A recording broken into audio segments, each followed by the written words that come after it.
Hello students, चलिए आज कुछ न्यू अदर एक्स्ट्रा न्यूमेरिकल्स के बारे में डिस्कस करते हैं। चलिए देखिए, ये मेरे पास में एक न्यूमेरिकल है जिसमें एक टर्म दी हुई है हमें कि p plus A upon V square multiply with v minus b is equal to R T, where p is denoted as a pressure, v is a volume, r is universal gas constant and t is temperature.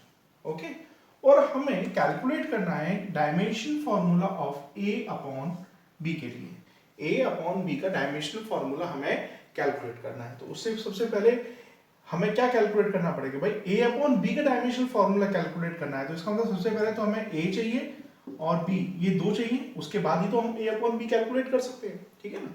तो ए और B calculate करने के लिए हम लोग use करेंगे अपना principal of homogeneity condition. जो प्रिंसिपल ऑफ होमोजेनिटी की कंडीशंस मैंने लिखवाई थी या बताई थी तुम लोगों को, क्या कि a plus B equal to C, means अगर दो फिजिकल क्वांटिटीज वो तभी ऐड और सब्ट्रैक्ट हो सकती हैं जब उनकी फिजिकल कंडीशंस या फिजिकल क्वांटिटीज होती हैं वो इक्वल होती हैं। ओके, सो इन्हीं सेटअप्स को यूज करेंगे और इस क्वेश्चन को सॉल्व करेंगे। अच्छा, एक बात देखो, हमें प्रेशर के बारे में हम लोगों ने इजीली पढ़ा हुआ है, वॉल्यूम के बारे में भी पढ़ा हुआ है, टेम्परेचर के बारे में भी पढ़ा हुआ है, बट गैस कांस्टेंट के बारे में हमने अभी तक नहीं पढ़ा है। ऑब्वियसली बात है, अभी तक 10th क्लास तक गैस कांस्टेंट का इतना कोई खास कंसेप्ट आता नहीं है। ओके, तो हम लोग, कोई दिक्कत नहीं है हमें, हम ये नहीं पता, कोई दिक्कत नहीं है हमें। तो हम ट्राई करेंगे कि केवल ये जो एलएचएस वाला जो पार्ट है इसी से देखें क्या ये सॉल्व हो सकता है। बिल्कुल। अच्छा, एक बात नोटिस कर रहे हैं, अगर मैं ये v माइनस बी ये वाला सेटअप लूं, v माइनस बी अगर ये दिया हुआ है, अब फॉर्मेशन क्या था, a plus B equal to C, principle of homogeneity का जो सेटअप था वो ये था। तो इसके इस कंसेप्ट के हिसाब से a इक्वल टू बी होता था, या अगर ये a minus B equal to C होता तो भी a इक्वल टू बी होता। ठीक है, तो यहां अगर v माइनस बी है तो क्या ये इसको v इक्वल टू बी लिख सकता हूं, यानी dimension of v is equal to dimension of p। Obviously बात है, क्योंकि होमोजेनिटी का प्रिंसिपल यही कहता है। ठीक है, अब v क्या है, वॉल्यूम का डायमेंशन हमें पता है। वॉल्यूम का डायमेंशन क्या होता है, वॉल्यूम इज डायमेंशन होता है वॉल्यूम का l की पावर q। ऑब्वियसली बात है, वॉल्यूम क्या होता है, तीन साइड्स होती हैं वॉल्यूम के अंदर। ठीक है, तो तीन लेंथ कंसीडर होंगे, तो दिस इज एल क्यूब और this is dimension of B.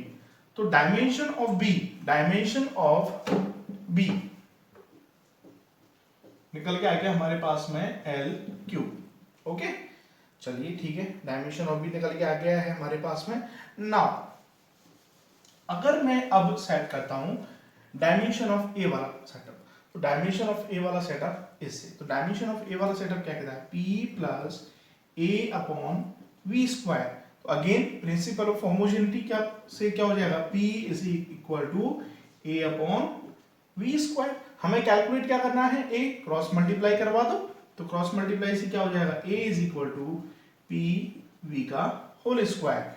अब देखें, dimension of a is equal to क्या हो जाएगा, डायमेंशन ऑफ pv का square.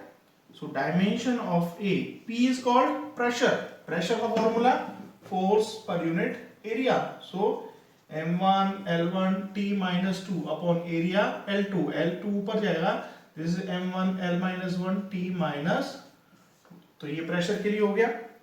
So dimension of pressure के लिए हो गया m1 l minus 1 t minus 2।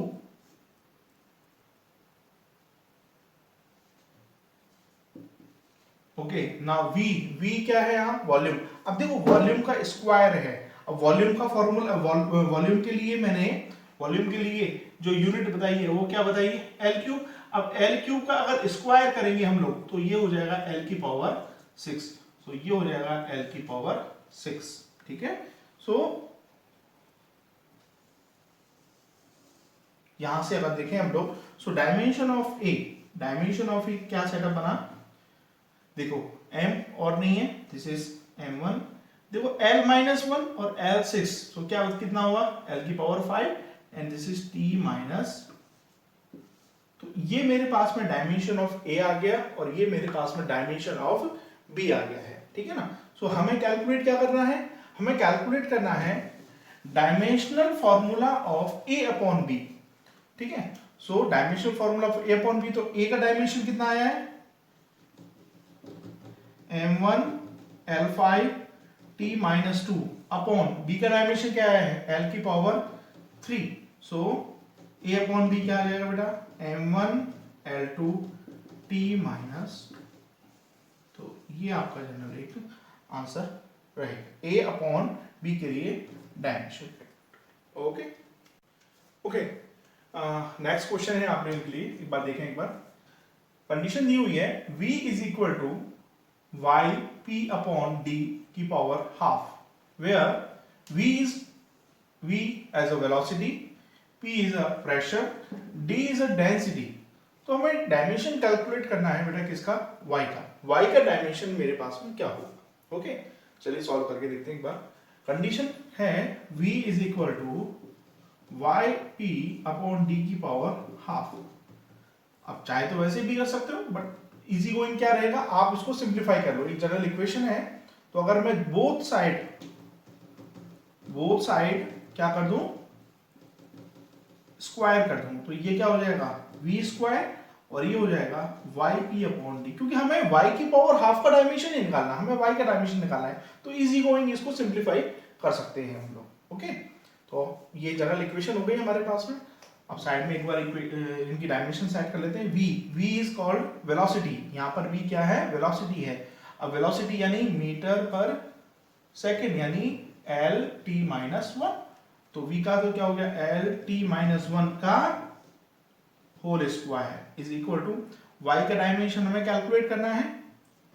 Now p, अच्छा इसको थोड़ा सा ऐसा करो, फर्स्ट ऑफ ऑल तुम लोग इसको पहले ही सिंप्लीफाई करके रख लो। So y is v square into D upon p।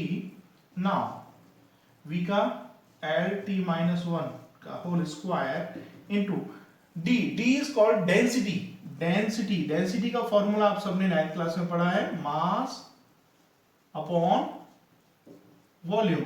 मास को डिनोट करते हैं m से, वॉल्यूम यानी l की पावर 3, तो डेंसिटी क्या हो गया m1l minus 3, so this is m1l minus 3 upon p pressure, अभी निकाला था हम लोगों ने लास्ट क्वेश्चन में। p क्या होता है force upon area, this is m1 l1 t minus 2 upon l2, so this is m1, ये ऊपर जाएगा l minus 1 t minus 2, so this is m1 l minus 1 t minus 2। So what is the unit of y, देखें, देखो m1 से m1 गया। Okay अब देखो एक बार जरा और से, इसको अगर स्क्वायर करें हम लोग, इसको स्क्वायर करते हैं, सो दिस इज l की पावर 2, चलो इसको लिख लेते हैं एक बार साइड में, थोड़ा सा ऊपर से रफ करता हूं मैं इसको। सो y क्या हो जाएगा, this is l2 t minus 2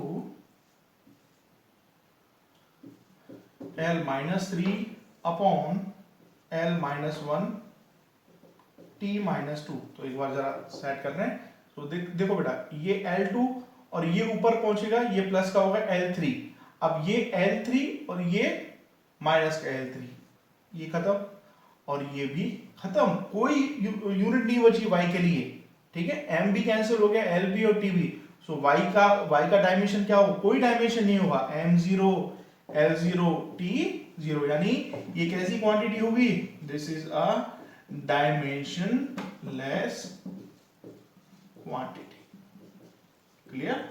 so y जो टर्म है वो कैसी क्वांटिटी रहेगी, एक डायमेंशनलेस क्वांटिटी की तरह वर्क करेगी। ओके चलिए देखिए एक बार।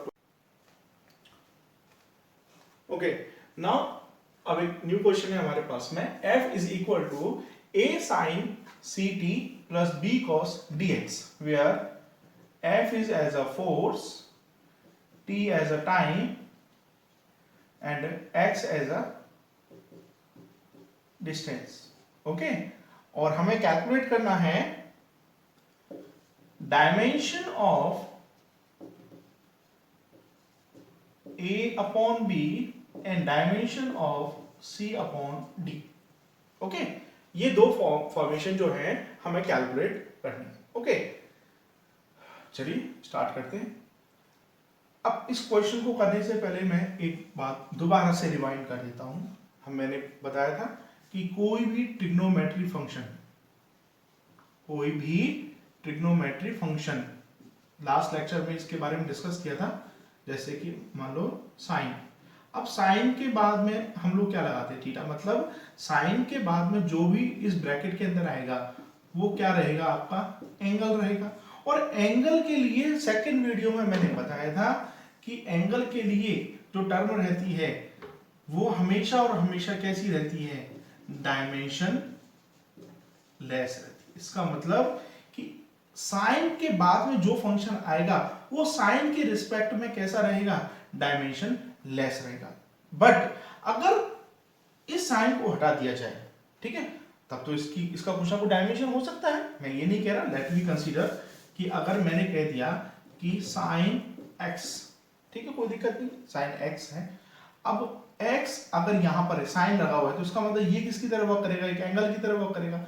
बट अगर ये साइन हटा दिया तो हो सकता है ये एक डिस्टेंस की तरह भी वर्क करने लगे हमारे पास में, कोई अलग बात नहीं है. ठीक है ना. तो साइन के अंदर के फंक्शन हमेशा और हमेशा कैसा होता है, डायमेंशन लेस होता है. तो अब जरा यहां पर देखेंगे हम लोग. साइन हो गया, केवल साइन से मतलब नहीं, जो भी trigonometric function, sine, cos, tan, cot, sec, cosec, जो भी, ठीक है ना. अब देखो यहां टर्म है साइन सी टी. ओके, अब टी यहां पर कैसा फंक्शन है, टाइम. टाइम को फंक्शन टी जो है टाइम को डिनोट कर रहा है. तो ये फंडामेंटल यूनिट हो गई. कैसी यूनिट हो गई ये, फंडामेंटल यूनिट. ठीक है ना. और इसको कैसे डिनोट करते हैं हम लोग, इसका डायमेंशन टी से डिनोट करते हैं. अब इसको डायमेंशन लेस बनाना है मुझे, इस पूरे ब्रैकेट को अगर मुझे डायमेंशन लेस बनाना है तो टी का डायमेंशन अगर टी है तो सी का डायमेंशन में क्या लिखूं कि ये टोटल, ये डायमेंशन भी कट हो जाए. तो इसका मतलब ये डायमेंशन अगर 1/t रहेगी, मतलब ये तो t का डायमेंशन हो गया. अब c का डायमेंशन अगर मुझे सेट करना है तो मुझे 1/t करना पड़ेगा, तभी तो ये डायमेंशन लेस बनेगा. ठीक है. सो हम लोग हमेशा ट्रिग्नोमेट्रिक फंक्शन के अकॉर्डिंग इस चीज को दिमाग में रखेंगे. तो सी टी की फॉर्मेशन में c का जो डायमेंशन आएगा वो क्या आएगा, 1/t. सेम अब dx, भाई cos dx था ना यहाँ पर, और यहाँ क्या था, sin ct था. तो dx के टर्म में क्या होगा, देखो अब x क्या है, x अगर लेंथ को डिनोट कर रहा है, ठीक है ना. तो x अगर t किसको डिनोट कर रहा था, इसको डिनोट कर रहा था, तो c क्या हो गया, 1/t. अब x किसको डिनोट करता है, लेंथ को डिनोट करता है, तो d क्या हो जाएगा, 1/, गॉट इट. सो बेसिकली हम लोगों को c भी मिल गया है और d भी मिल गया है, तो ये तो निकाल सकते हैं हम लोग. सो c/d यानी dimension of c upon dimension of d. तो c का डायमेंशन क्या है हमारे पास में, this is t, sorry c का dimension 1/t, 1/t whole upon d का डायमेंशन क्या है, 1/l. ये ऊपर जाएगा, ये नीचे आएगा, दिस इज l और ये t. तो इसका डायमेंशन क्या बना, lt माइनस 1. Got it. तो ये फॉर्मेशन तो बना हमारे पास में c/d के लिए. अब देखेंगे जरा कि जो न्यू फॉर्मेशन डेवलप होगा वो a/b के लिए होगा, तो वो किस तरह से हम लोग उस चीज को आइडेंटिफाई करेंगे.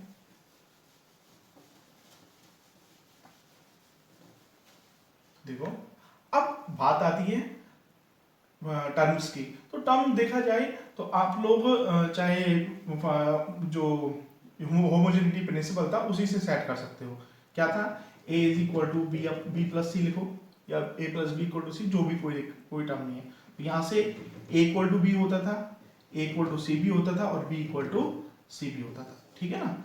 तो अब इस टर्म को हम लोग आगे की तरफ सेट करते हैं. तो देखें यहां पर देखो 1 2 3, ये 3 टर्म्स है मेरे पास में। तो चलिए अगर मैं इसको और इसको इक्वल करता हूं, ठीक है। सो f यानी dimension of f equal to dimension of a sine ct। Okay, अच्छा साइन ct अभी अभी निकाला है, ये कैसा फंक्शन है? हम जानते हैं ये कंप्लीट कैसा फंक्शन है? डायमेंशनलेस, मतलब इसकी डायमेंशन क्या रहेगी? m0 l0 t0।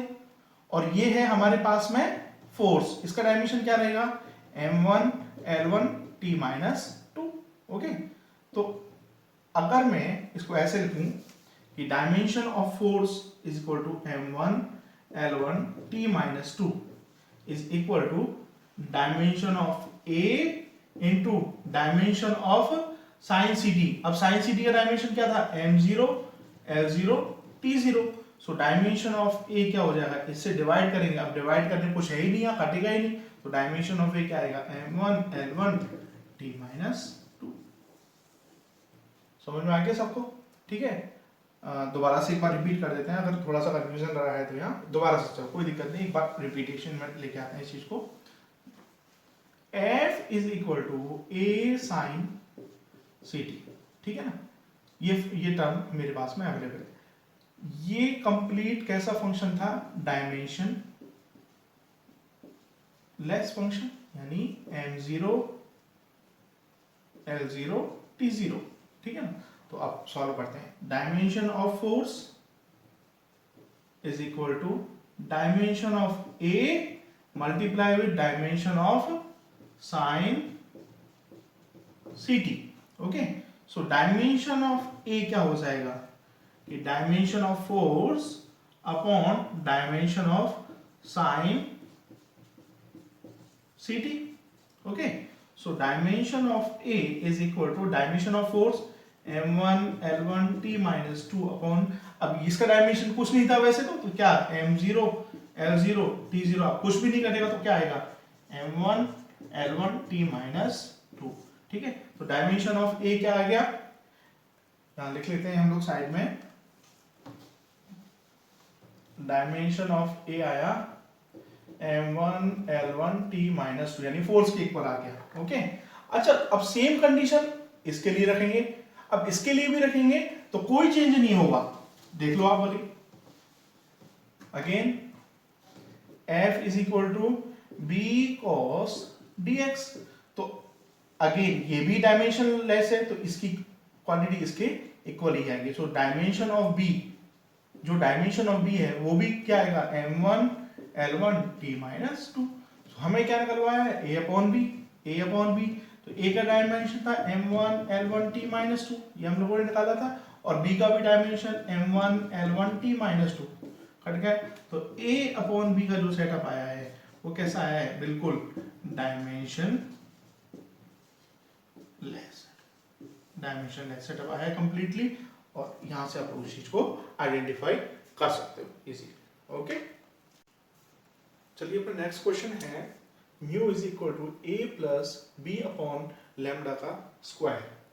Mu is equal to a plus B upon lambda का स्क्वायर। अब इस कंडीशन में आपने ये वैसे पढ़ा है म्यू के बारे में, mu is called refractive index, आपने 10th क्लास में पढ़ा होगा लाइट वाले चैप्टर में। Lambda is your wavelength. Now calculate dimension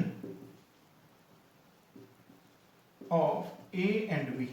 A and B का डायमेंशन हमें कैलकुलेट करना है। ओके, अब बात आती है सबसे पहले सर वेवलेंथ, इसका डायमेंशन तो हमें पता है क्योंकि क्या है ये लेंथ है, ऑब्वियसली बात है, this is L।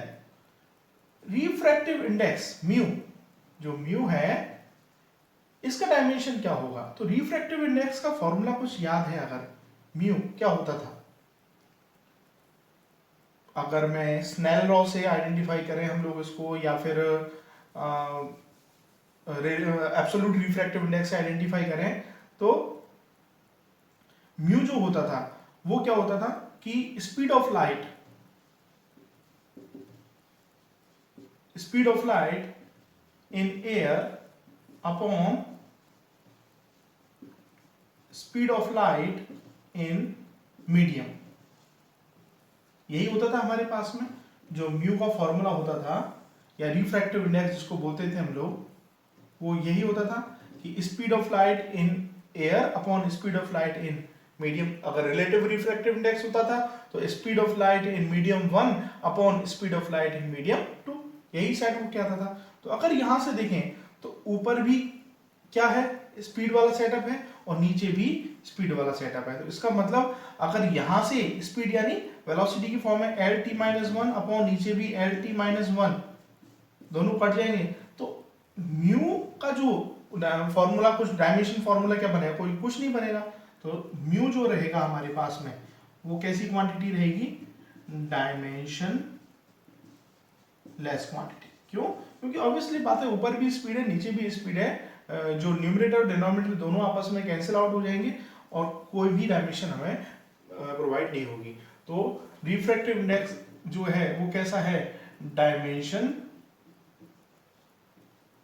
Less quantity. Okay, तो अगर refractive index dimension less quantity हो गया हमारे पास में, तो अब जरा हम लोग ए और बी का डायमेंशन कैलकुलेट करके देखते हैं कि ए और बी का डायमेंशन मेरे पास में क्या आएगा। जरा देखें, लगाओ प्रिंसिपल ऑफ होमोजेनिटी अगर लगाते हैं हम लोग, सो अगर मैं सबसे पहले इन दोनों को इक्वल करता हूं तो dimension of mu is equal to dimension of A.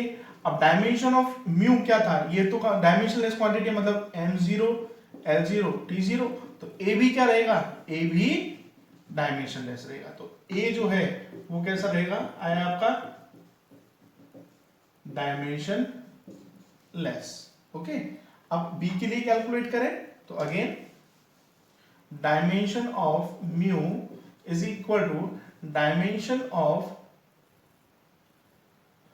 B, या इसको ऐसे रख लो, dimension of B upon dimension of lambda का स्क्वायर। ठीक है, हमें डायमेंशन ऑफ बी कैलकुलेट करना है, क्रॉस मल्टीप्लाई करवाएंगे, dimension of mu multiply dimension of lambda का square. So dimension of B is equal to, अब ये तो डायमेंशन लेस था, ठीक है ना, तो m0 l0 t0, और ये क्या है, लेमडा, लेमडा होता है डायमेंशन वेवलेंथ, ठीक है, तो इसका l, अब ये स्क्वायर है तो ये क्या हो जाएगा, l का square. So dimension of b क्या निकल के आया बेटा आपके पास में, दिस इज आल्सो l का स्क्वायर। ओके, सो इस तरह से हम लोगों को एक टर्म ले सकते हैं, ठीक है ना। अभी कुछ इक्वेशंस को हम लोग और देखेंगे।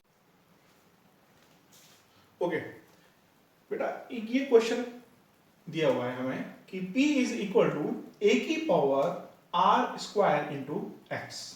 Okay, where r is the radius. अब a और p क्या है हम नहीं जानते, हो सकता है कुछ भी हो, हम नहीं जानते क्या है, a क्या है यहां पर और p क्या, कौन सी फिजिकल क्वांटिटी है हमें नहीं पता, नहीं दिया हुआ है हमको, नॉट गिवन कंडीशन है ये। और इसके बाद आपसे कह रहा है कि x का डायमेंशन कैलकुलेट करो, आपसे क्या कहा है कि x का डायमेंशन कैलकुलेट करना है आप, ठीक है। तो वैसे अगर ध्यान से, अगर जो मेरा इससे प्रीवियस वीडियो अगर आपने देखा है तो अगर वो अच्छे से देखा है तो ये आराम से हो जाएगा।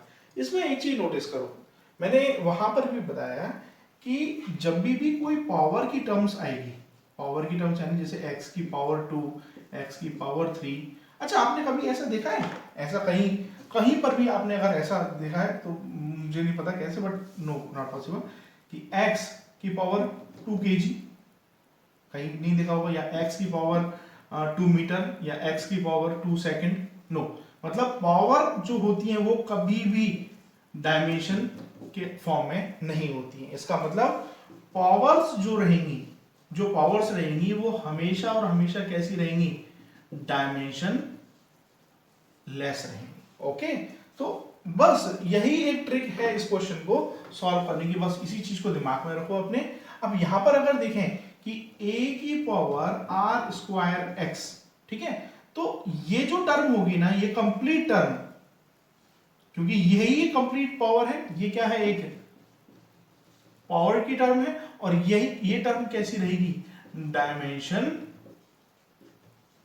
लेस रहेगी। इसका मतलब जो आर स्क्वायर एक्स होगा उसका डायमेंशन m0 l0 और t0 रहना चाहिए। ऑब्वियसली बात है, हमारे पास में ये रहना चाहिए। तो बस अब आप फटाफट से इसको सॉल्व कर सकते हो। कैसे, देखो कि टर्म क्या है कि R square dimension of R square X जो है वो क्या है, m0 l0 t0, क्योंकि ये कैसी टर्म थी, डायमेंशन लेस टर्म थी। इसको अगर स्प्लिट करके लिख लूं मैं, सो डायमेंशन ऑफ आर का square into dimension of x is m0 l0 t0। Okay, अब r यहां पर एक चीज गिवन है, क्या है, रेडियस। केवल एक कंडीशन आपको क्या कर रखी है यहां पर गिवन की हुई है कि r जो है वो क्या है, रेडियस है। अब रेडियस है तो ऑब्वियसली बात है ये किसको डिनोट करेगा, एज अ लेंथ को, यानी l। So this is l2 into dx is equal to m0 l0 t0। so dimension of x क्या हो जाएगा, m0 l0 t0 upon l की पावर 2। यहां कुछ भी नहीं है, ये ऊपर जाएगा, तो डायमेंशन ऑफ x क्या हो जाएगा बेटा आपका, l की पावर माइनस। ओके, सो इस तरह की क्वेश्चंस को भी आप आइडेंटिफाई करो कि हमेशा अगर पावर आएगी तो पावर का वो कंप्लीट टर्म जो रहेगा वो कैसा रहेगा आपका, डायमेंशन लेस टर्म ही रहेगा। ओके ओके, ये क्वेश्चन गिवन है बेटा हमारे पास में रेक्टिलिनियर मोशन का, एक रेक्टिलिनियर मोशन की एक इक्वेशन है जो आपको गिवन है, which is x is equal to v not upon beta 1 minus e की power minus beta t। Okay, general equation है। अभी इतना दिमाग मत लगाओ कि सर ये कहां से आ रही है इक्वेशंस, आगे आने वाली है सारी इक्वेशंस, बट हम लोगों को जनरली इनकी डायमेंशन से मतलब है, ठीक है ना। तो x is equal to v not beta 1 minus e की power minus beta t, where v not and beta are constants. ये दोनों हमारे पास में क्या है, यहाँ पर कांस्टेंट्स हैं। तो हमें डायमेंशन डिटरमाइन करनी है v नॉट इंटू बीटा के लिए, v नॉट इंटू बीटा के लिए हमें डायमेंशन जो है वो इसकी डिटरमाइन करनी है। यहां पर x जो है वो डिस्टेंस है और t आपका जनरल टाइम।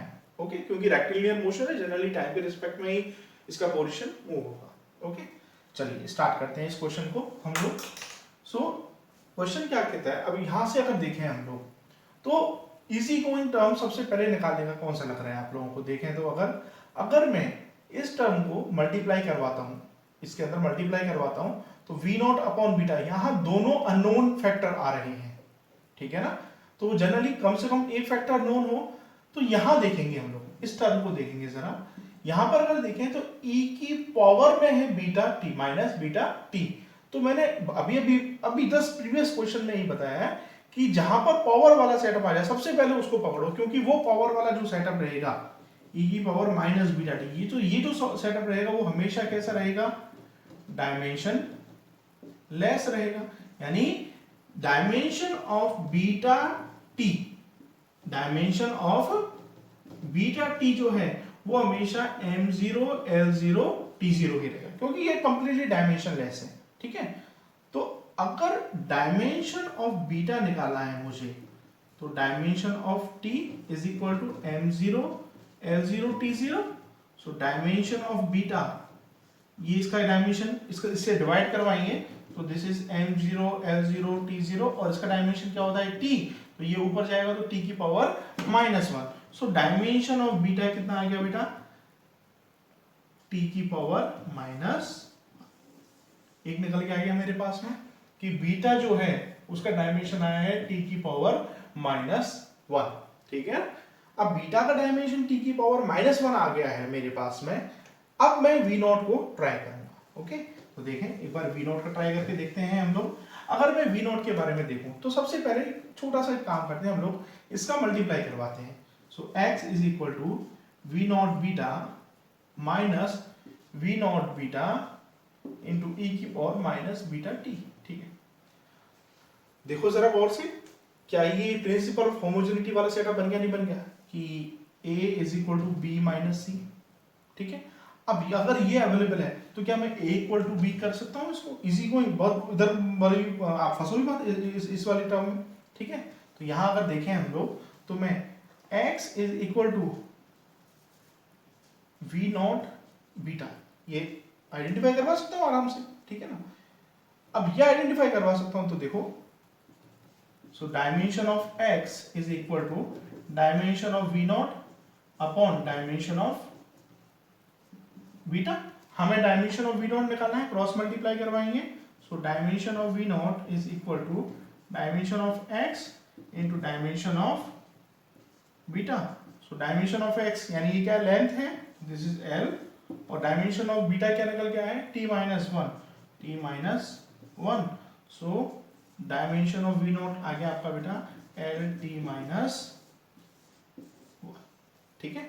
अब डायमेंशन ऑफ वी नॉट आ गया हमारे पास में, डायमेंशन ऑफ बीटा आ गया हमारे पास में, तो हम लोग इजी गोइंग वे में वी नॉट बीटा की फॉर्मेशन आइडेंटिफाई कर सकते हैं। So dimension of V not beta क्या आ जाएगा, dimension of V naught L T minus one और dimension of beta T minus one. So dimension of V not beta is L T minus,